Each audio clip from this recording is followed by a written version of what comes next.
where moments ago the House voted to pass a $95 billion foreign aid package that includes money for both Israel and Ukraine. Let's go right to Chief Congressional Correspondent Chad Pergram, who's standing by with the very latest.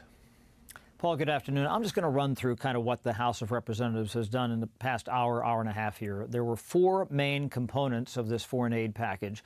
There was a bill to curb the use of TikTok in the United States. That passed 360 to 58. Then there was an aid package for Taiwan. The vote there, 385-34, with one member voting present.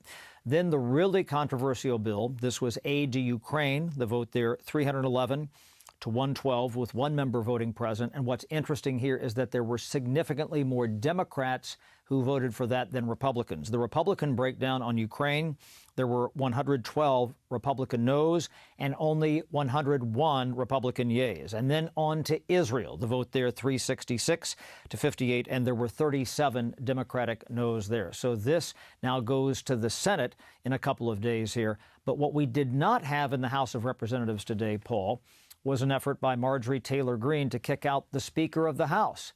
Marjorie Taylor Greene did not trigger her motion to initiate a new Speaker's race in the House. Here is what she said after the vote series was complete. I'm actually going to let my colleagues go home and hear from their constituents, because I think people have been too obsessed with voting for foreign wars and the murder industry here in America to actually understand how angry Americans are. So really what Marjorie Taylor Greene is trying to do right now is kind of gin up support between now and the fall, or maybe the new Congress, if Republicans maintain control of the House of Representatives, so they can put somebody else that Republicans, conservatives would like in the Speaker's chair here.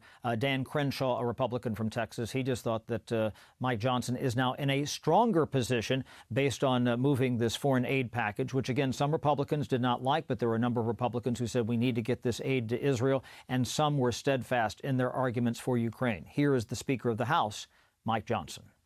As I've said many times, I don't walk around this building being worried about a motion to vacate. I have to do my job. We did. I've done here what I believe to be the right thing, and that is to allow the House to work its will. And as I've said, you do the right thing and you let the chips fall where they may. So I will continue to do that. So Mike Johnson remains for now. The House designed the foreign aid package in a way so that each individual bill is melded into one plan for the Senate. The Senate expects to align with the House next Tuesday afternoon. Paul? So, Chad, why didn't Marjorie Taylor Greene pull the trigger on that motion to vacate? As I always say, it's about the math. She did not have the votes.